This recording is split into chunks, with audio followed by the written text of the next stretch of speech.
Hey guys, listen.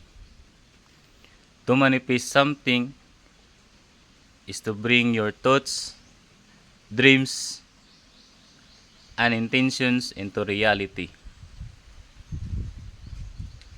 through focus, belief, and purposeful actions.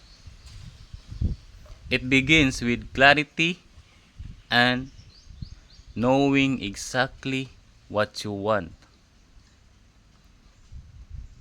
and then aligning your mindset, emotions, and behaviors to attract it.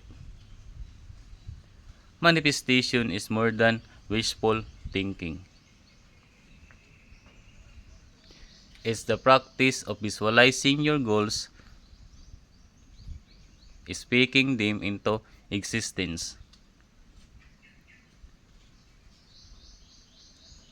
and trusting the process even when results aren't immediate.